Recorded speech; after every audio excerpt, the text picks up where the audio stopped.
Lockdown के 4 चरणों के बाद आज से अनलॉक 1 का पहला चरण शुरू हो रहा है। यानी जो चीजें लॉक थी वो आज से धीरे धीरे खुलने लगेंगी।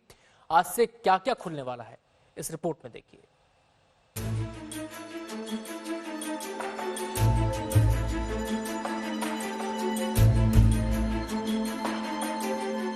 लॉकडाउन की ये तस्वीरें अब धीरे धीरे इतिहास के पन्नों में दर्ज हो जाएंगी।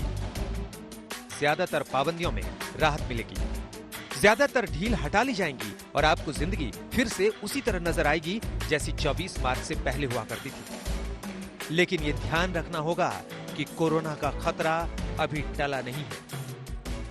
अर्थव्यवस्था का एक बड़ा हिस्सा अब चल पड़ा है, खुल गया है। ऐसे में हमें और ज्यादा सतर्क रहने की आवश्यकता है। स्कूल खुलेंगे 13 जून के बाद। अब कोरोना है, वैसे तो कोशिश होगी कि स्कूल खुल जाए। अभी तक खुलना तय है,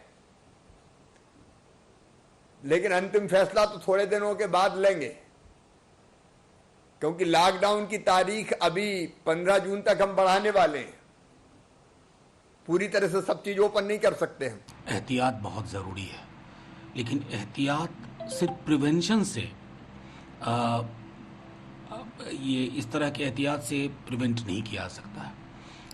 जिस प्रकार के आंकड़े आ रहे हैं, हमें अब चिंता हॉस्पिटल में बेड्स की है, कोविड कमिटेड हॉस्पिटल्स की है। अब पूरा का पूरा फोकस केंद्र और राज्यों का उस कैपेसिटी को युद्ध स्तर पर बिल्ड करने में होना चाहिए। ये मेरी गुजारिश हो।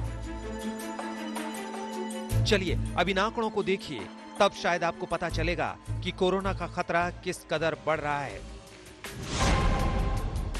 पिछले 24 घंटे में देश भर में कोरोना के 8,380 नए मामले सामने आए हैं और आंकड़ा 1,82,143 पर पहुंच गया। 30 मई को 7,964 नए मामले थे और कुल मरीज 1,73,763 थे। 29 मई को 7,476 नए मामले सामने आए और आंकड़ा 1,65,799 पर पहुंच गया। 28 मई को 6,556 नए मामले सामने आए और कुल मरीजों की संख्या 1,58,323 पर पहुंच गई। 27 मई को 6,387 नए मामले आए और आंकड़ा 1,51,767 पर था। अनलॉक 1 संयम के साथ गतिविधियों को चालू करना है, सावधानी के साथ कोरोना पर विजय प्राप्त करनी है और सबके सहयोग से इस संकट से बाहर निकलने का नाम है अनलॉक 1।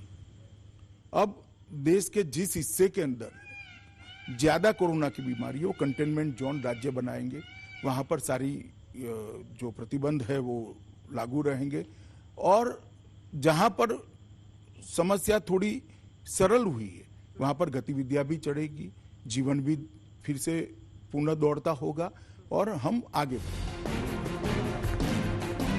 केंद्र ने जो गाइडलाइन जारी की है उसके मुताबिक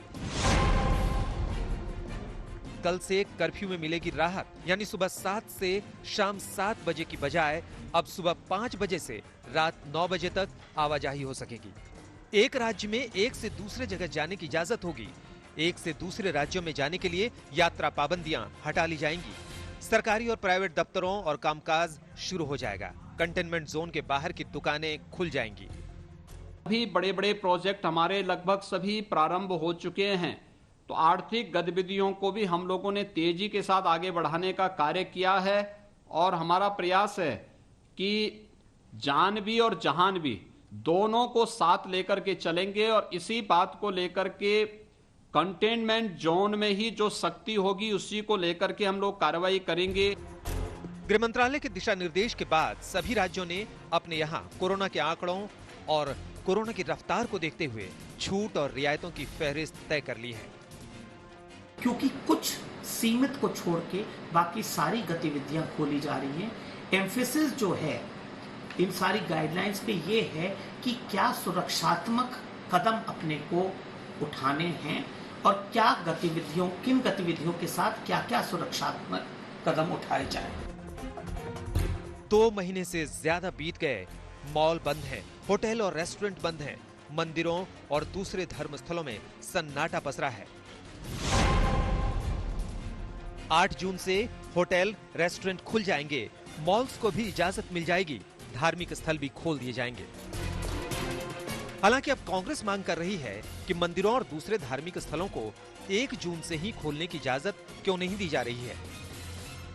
हमारी मांग है, जिस तरह से कर्नाटक और बंगाल में 1 जून से मंदिर और सभी धार्मिक स्थल खोलने की अनुमति दी जा रही है, तो मध्य प्रदेश में भी ये निर्णय लिया जाना चाहिए।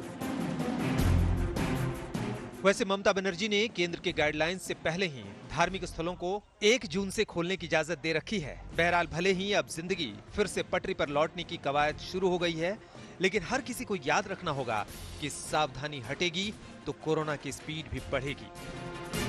आज तक ब्यूरो।